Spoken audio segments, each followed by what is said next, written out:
Sir, ഈ ബംഗ്ലാദേശിൽ പ്രശ്നം ഉണ്ടായപ്പോൾ നമ്മൾ ഏറ്റവും കൂടുതൽ ഭയപ്പെട്ടത് റോഹിംഗ്യൻ മുസ്ലിങ്ങൾ ഇനി കൂട്ടത്തോടെ ഇന്ത്യയിലേക്ക് വരുമെന്നാണ്. ഇപ്പം ഡൽഹി ഹൈക്കോടതിയുടെ ഒരു വിധി വന്നേക്കുന്നത് റോഹിംഗ്യൻ മുസ്ലിങ്ങളുടെ മക്കൾക്ക് ഡൽഹിയിലെ സ്കൂളുകളിൽ പഠിക്കാനുള്ള അവസരം കൊടുക്കണമെന്ന്. ഇതെല്ലാം കൂടെ എങ്ങനെയാണ് കണക്റ്റ് ആവുന്നത്? അത് എന്താ കാര്യം എന്ന് വെച്ചാൽ ഈ കോടതി ഇടക്കിടക്ക് അങ്ങനെ ചില വിചിത്രമായ ഉത്തരവുകൾ പുറപ്പെടുവിക്കുന്നുണ്ട്. കാരണം തങ്ങൾ വളരെ മാനവികവാദികളാണ് ഈ വിധികളിലൂടെ എന്ന് പാലിക്കുന്നതിന് വേണ്ടിയിട്ടാണ്. ഏത് മാനവികത വന്നാലും ഒരു നിയമത്തിൻ്റെ അടിസ്ഥാനത്തിൽ പ്രവർത്തിക്കാൻ വേണ്ടി കഴിയും. ഇപ്പോൾ റോഹിംഗ്യൻ മുസ്ലിങ്ങൾ എന്ന് പറഞ്ഞാൽ അവരിവിടെ അംഗീകരിക്കപ്പെടാത്ത ഒരു ജനവിഭാഗമാണ്. അവർ റെഫ്യൂജീസ് പോലുമല്ല. എല്ലാ നിയമങ്ങളും ലംഘിച്ചുകൊണ്ട്, ഇന്ത്യ മഹാരാജ്യത്തിൻ്റെ നിയമങ്ങളെ മുഴുവൻ ലംഘിച്ചുകൊണ്ട് ഇന്ത്യയിലേക്ക് വന്ന് ഇവിടെ കിടക്കുന്നവരും അവരെ തിരിച്ചയക്കുന്നതിന് വേണ്ടി ഉള്ള നടപടികൾ ഗവൺമെൻറ് സ്വീകരിച്ചുകൊണ്ടിരിക്കുകയാണ്. കാരണം ഇവർക്കിവിടെ ചെയ്യാൻ പറ്റില്ലല്ലോ. അതെ. കാരണം പ്രാഥമികമായ പരിഗണന ഒരു സംശയവും വേണ്ട, ഏത് രാജ്യത്താണെങ്കിലും ആ രാജ്യത്തെ പൗരജനങ്ങൾക്കാണ്. അതെ. ആ പൗരജനങ്ങളല്ലാത്തവർ പിന്നീട് വരുമ്പോൾ അത് പിന്നീടേ വരുള്ളൂ. അവർക്ക് ഒരുമിച്ചൊരു പരിഗണന കൊടുക്കാനായിട്ട് നമുക്ക് സാധ്യമല്ല. കാരണം അത് പിന്നീടല്ലേ വരുന്നത്. ആദ്യത്തെ പരിഗണന വരുന്നത് എപ്പോഴും പൗരജനങ്ങൾക്കാണ്. റോഹിംഗ്യൻ ജനങ്ങൾ നമ്മുടെ പൗരജനങ്ങളല്ല. ഇന്ത്യ ഗവൺമെൻറ് അവരെ അംഗീകരിച്ചിട്ടില്ല. അവർക്ക് ഈ റെഫ്യൂജി അഭയാർത്ഥികൾ എന്ന് പറയുന്ന പദവിയുമില്ല. അങ്ങനെ ഇല്ലാത്തവർക്കും കൂടി ഒരു NGO, സോഷ്യൽ ജൂറിസ്റ്റ് എന്ന് പറയുന്ന NGO, അഡ്വക്കേറ്റ് അശോക് അഗർവാൾ നേരെ പോവുകയാണ്. The doors of the school should be opened for the Rohingyan refugees in Delhi എന്ന് പറഞ്ഞിട്ടാണ് ഇവർ പോകുന്നത്. കൊടുക്കാനാണ് കോടതിയുടെ വിധി. സാർ, അങ്ങനെയാണെങ്കിൽ ഈ പറയുന്ന ഇവരൊക്കെ അനധികൃതമായിട്ട് എത്തുന്നതാണ്. നമ്മൾ ഇവർക്കൊന്നും ഒരു അവസരം കൊടുക്കുന്നില്ല. പക്ഷേ അങ്ങനെയുള്ള കുട്ടികൾ ഇവരെവിടെ താമസിക്കുന്നവരെന്ന് നമുക്കറിയില്ല. എന്തായാലും റെഫ്യൂജീസ് എന്ന് പറഞ്ഞിട്ട് നമ്മൾ ഈ റോഹിംഗ്യന് വേണ്ടി പ്രത്യേകം ക്യാമ്പൊന്നും നടത്തുന്നുമില്ല. പിന്നെ എങ്ങനെ? അല്ല, ഇതിനകത്തൊരു പ്രശ്നം എന്ന് വെച്ച് കഴിഞ്ഞാൽ നമ്മുടെ രാജ്യത്തിൻ്റെ മൊത്തം സന്തുലിതാവസ്ഥയെ തകർക്കാൻ ഇത് പറ്റും. അപ്പോൾ രാജ്യത്തിൻ്റെ സന്തുലിതാവസ്ഥ സംരക്ഷിക്കപ്പെടണം എന്ന ആഗ്രഹമുണ്ട് എന്നുണ്ടെങ്കിൽ നമുക്കിത് അനുവദിക്കാൻ പറ്റില്ല. ഒരു ഗവൺമെൻറ്റിനും അത് അനുവദിക്കാൻ പറ്റില്ല. രാജ്യത്തിന് അതിർത്തികളുണ്ടല്ലോ. അതെ. പാസ്പോർട്ടും ഉണ്ട്. ഈ അതിർത്തികളും പാസ്പോർട്ടും ഉണ്ടെങ്കിൽ അതിരുകളില്ലാത്ത ലോകം എന്നൊക്കെ പറഞ്ഞ് ഈ ഗീർവാണ അടിക്കേണ്ട ഒരു കാര്യവും കോടതിക്കില്ല. ഈ കോടതികൾ നിലനിൽക്കുന്നത് ഇന്ത്യൻ ഭരണഘടനയുടെ അടിസ്ഥാനത്തിലാണ്. ആ ഇന്ത്യൻ ഭരണഘടന we the people of India എന്ന് പറഞ്ഞിട്ടാണ് ആരംഭിക്കുന്നത്. ഇന്ത്യക്കാരായ നമുക്ക്, ആ ഇന്ത്യക്കാരായ നാം ആരൊക്കെ എന്നുള്ള കാര്യത്തിലാണ് ഇതുള്ളത്. ആ ഇന്ത്യക്കാരായ നമ്മളിൽ റോഹിംഗ്യൻ മുസ്ലിംസ് ഉൾപ്പെടുമോ? ഇല്ല. കാരണം അവർ ഇന്ത്യക്കാരല്ലല്ലോ. അതെ. ആ ഇന്ത്യക്കാരായ നമ്മളിൽ ഉൾപ്പെടാത്ത ജനവിഭാഗത്തിന് ഇന്ത്യക്കാരായ നമ്മൾ അനുഭവിക്കുന്ന ആനുകൂല്യങ്ങൾ കൊടുക്കണമെന്നാണ് കോടതി പറയുന്നത്. അങ്ങനൊരു വൈരുദ്ധ്യം അതിനകത്തുണ്ട്.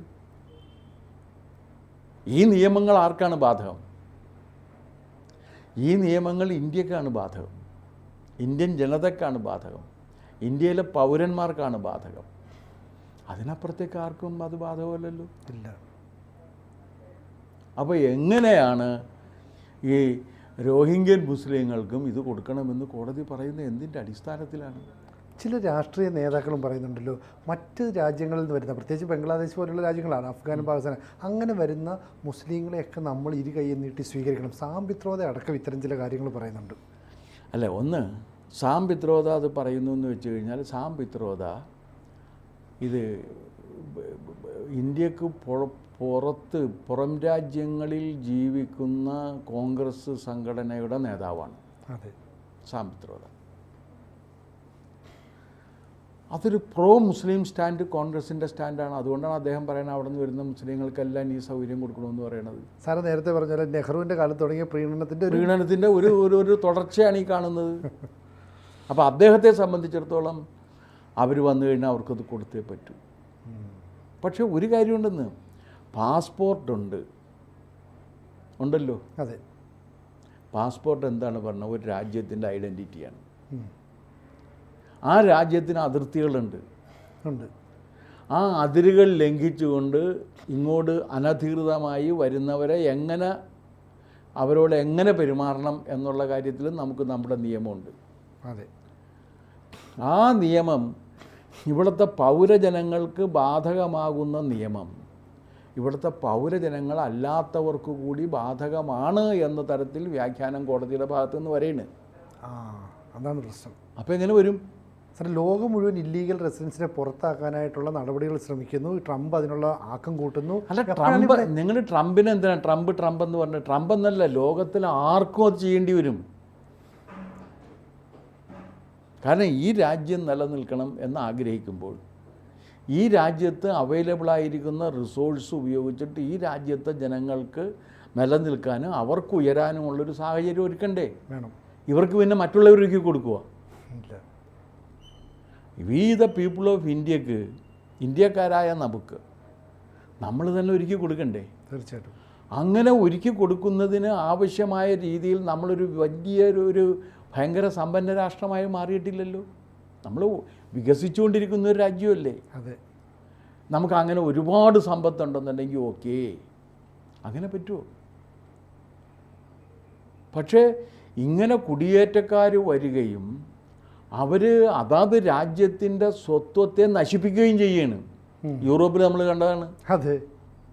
ജർമ്മനിയിലും ഫ്രാൻസിലും എല്ലാം ഇത്. ജർമ്മനിയിൽ, ഫ്രാൻസിൽ, ഇറ്റലിയിൽ, സ്വീഡനിൽ, മറ്റേ ഇംഗ്ലണ്ടിൽ എല്ലായിടത്തും നമ്മൾ കണ്ടതാണ്. യൂറോപ്യൻ രാജ്യങ്ങളിൽ മുഴുവനും നമ്മൾ കണ്ടതാണ്. ഒരു വിഭാഗം ജനങ്ങൾ അങ്ങോട്ട് കടന്നു കയറുകയും ആ രാജ്യത്തിൻ്റെ സ്വത്വത്തെ നശിപ്പിക്കുകയും ചെയ്തുകൊണ്ട്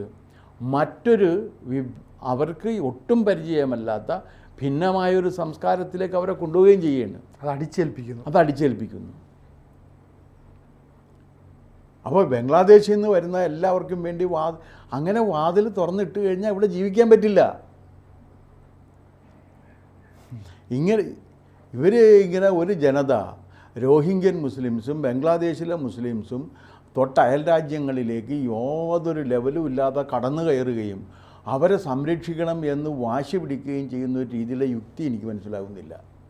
നിയമം അങ്ങനെ ശരിയാകാനായിട്ടാണ്. അപ്പോൾ ഇവർ പറയുന്നത് അന്താരാഷ്ട്ര നിയമം അനുസരിച്ച് റെഫ്യൂജികളാണെന്നുണ്ടെങ്കിൽ റെഫ്യൂജി സ്റ്റാറ്റസ് കിട്ടിക്കഴിഞ്ഞാൽ അവർക്ക് ഇന്ന കാര്യങ്ങൾ കൊടുക്കണമെന്നുണ്ട്. അഭയാർത്ഥിയായിട്ട് വരുന്നവർക്കല്ലേ അത് കൊടുക്കാൻ പറ്റും. ഇവർ അഭയാർത്ഥികളല്ലല്ലോ, അനധികൃത കുടിയേറ്റക്കാർ. ഇവർ അനധികൃതമായി കയ്യേറാൻ വേണ്ടി വന്നിട്ടുള്ളവരാണ്. അവർക്കെങ്ങനെ കൊടുക്കാൻ പറ്റും? അങ്ങനെ അനധികൃതമായി കയ്യേറാൻ വരുന്നവർക്ക് കൂടി ഇങ്ങനെ കൊടുക്കണമെന്നാണ് ഇവർ ആവശ്യപ്പെടുന്നത്. അതാണിപ്പോൾ ഡൽഹി ഹൈക്കോടതിയിൽ വന്നിരിക്കുന്ന കേസ്. അതിനുവേണ്ടി NGO social jurist advocate Ashok അഗർവാളാണ് കേസുമായിട്ട് ചെന്നിരിക്കുന്നത്. അദ്ദേഹം വളരെ വിശാലമായിട്ടാണ് പറയുന്നത്. Doors of the schools of Delhi should be open for the refuge, for the destitute people. കേൾക്കുമ്പോൾ നല്ല സുഖമുണ്ട്. ഇത് പറ്റുമോ? ഈ പറഞ്ഞ അശോക് അഗർവാൾ അദ്ദേഹത്തിൻ്റെ കുടുംബത്ത് അദ്ദേഹത്തിൻ്റേതല്ലാത്ത വേറെ ആരെയെങ്കിലും അവിടെ കയറാൻ അനുവദിക്കുമോ? ഇല്ലല്ലോ,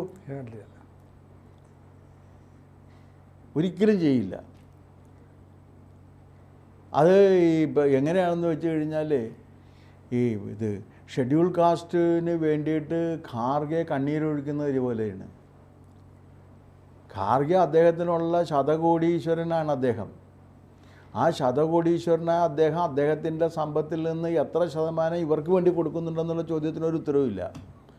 പക്ഷെ അദ്ദേഹം നിന്ന് കണ്ണീരൊഴുകും അവർക്ക് വേണ്ടി. ഇതൊരു കാപട്യത്തിൻ്റെ ശീലവും കൂടിയാണ്. അപ്പോൾ ആ രീതിയിലുള്ളൊരു പെരുമാറ്റം വന്നാൽ എന്തു ചെയ്യും? നമുക്കിവിടെ ഉൾക്കൊള്ളാവുന്നതിനും ഉൾപ്പെടുത്താവുന്നതിനൊക്കെ പരിധിയില്ലേ? നമ്മുടെ വേറൊരു രാജ്യമല്ലേ? അതെ. ആ രാജ്യത്തെ ജനങ്ങളെ ആ രാജ്യം സംരക്ഷിക്കട്ടെ. അവർ സംരക്ഷിക്കാൻ വേണ്ടി മറ്റ് രാജ്യങ്ങളിൽ നിന്ന് അവർ സഹായം സ്വീകരിക്കട്ടെ. അതല്ലാതെ അവരെല്ലാം കൂടി ഇങ്ങോട്ട് വന്നിട്ട് രോഹിംഗ്യൻ മുസ്ലിങ്ങളെല്ലാം കൂടി എന്തുകൊണ്ടാണ് ഈ രോഹിംഗ്യൻ മുസ്ലിങ്ങളെ എങ്ങും ആളുകൾ എടുക്കാത്തതെന്ന് നിങ്ങൾ ആലോചിച്ചിട്ടുണ്ടോ? കയ്യിലിരിപ്പുകൊണ്ടാണ്. അവരെവിടെ പോയാലും കലാപം ഉണ്ടാക്കിയാണ്. ഈ മൊത്തം മുസ്ലിങ്ങൾക്ക് ഇങ്ങനെ ഒരു പ്രശ്നം വന്ന് ഇപ്പോൾ സംഭവിച്ചിട്ടില്ലേ? ഉണ്ട് സാർ. ലോകമെമ്പാടും ഈ പൊളിറ്റിക്കൽ ഇസ്ലാം എന്ന് പറയുന്ന അജണ്ട അവർ നടപ്പാക്കാൻ ശ്രമിക്കുന്നത് തിരിച്ചറിഞ്ഞുകൊണ്ടല്ലേ ഇവരെല്ലാം പുറത്താക്കുന്നത്. അതെ. ഇനി വേറൊരു കാര്യം, കേരളത്തിലും ഇന്ത്യയിലും തന്നെ സംഭവിച്ചിട്ടുള്ള കാര്യമില്ലേ? ഇപ്പോൾ എന്താണ് വഖഫ് ബൈ യൂസ് വന്നതോടുകൂടി ആരെങ്കിലും ഒരു വീട് പോലും ഒരു മുസ്ലിമിന് വാടക കൊടുക്കാൻ പേടിയാണ്. ശരിയാ. കാരണം 5 കൊല്ലം കഴിഞ്ഞിട്ട് വഖഫ് ബൈ യൂസ് എന്ന് പറഞ്ഞാൽ എന്ത് ചെയ്യും? ഞാനിവിടെ പള്ളി നടത്തിക്കൊണ്ടിരിക്കുകയെന്ന് പറഞ്ഞാൽ നിങ്ങളുടെ വീട് തീർന്ന് പിന്നെ നിങ്ങൾ ഇതുമില്ല, അത് വഖഫ് സ്വത്താകുമെന്ന് പറഞ്ഞു കഴിഞ്ഞാൽ ഇങ്ങനത്തെ വളരെ എന്താ പറയേണ്ടത്, നിയമവിരുദ്ധവും നീതി നിഷേധം സ്ഫുരിക്കുന്നതുമായ നിയമങ്ങൾ, വ്യാഖ്യാനങ്ങൾ വരുന്ന ഒരു സന്ദർഭത്തിൽ ജനങ്ങൾ എന്ത് ചെയ്യുമെന്ന് വെച്ചാൽ ജനങ്ങൾ അതിനെ മറികടക്കും. അപ്പോൾ റോഹിംഗ്യൻസിന് വേണ്ടിയിട്ട് നമ്മുടെ നീതിപീഠ സംവിധാനം അല്ലെ നീതിപീഠമൊക്കെ ഇങ്ങനെ വിശാല മനസ്കൃതി കാണിക്കുക എന്തർത്ഥത്തിലാണ്? അത് എന്തർത്ഥത്തിലാണെന്ന് അവരോട് തന്നെ ചോദിക്കേണ്ടി വരും.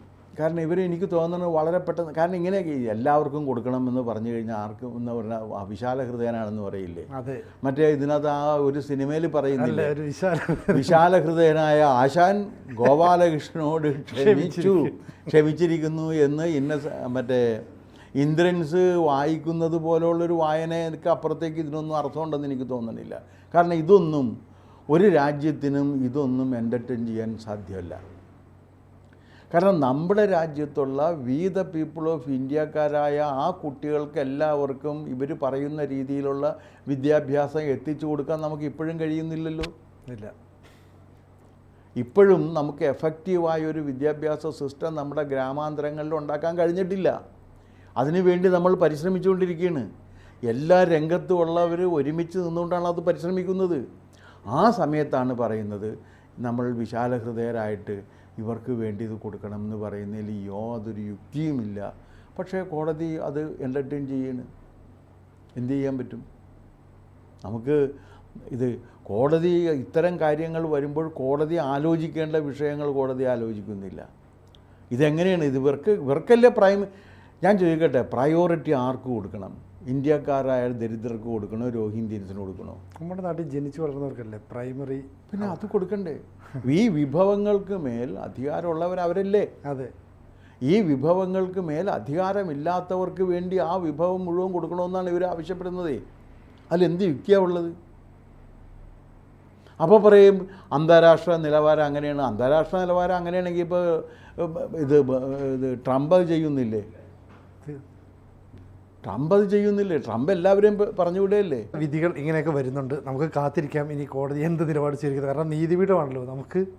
അതെ, അവർ പറയണത് നമ്മൾ അനുസരിച്ചല്ലേ പറ്റൂ. അതെ. We are the law abiding citizens, but Rohingyans and the Afghan people are not the law abiding citizens. This is the basic difference between us and them. കൂടുതൽ വാർത്തകളും വിശേഷങ്ങളും നിങ്ങളിലേക്ക് എത്താൻ ABC മലയാളം സബ്സ്ക്രൈബ് ചെയ്യുക, ബെൽ ബട്ടണും അമർത്തുക.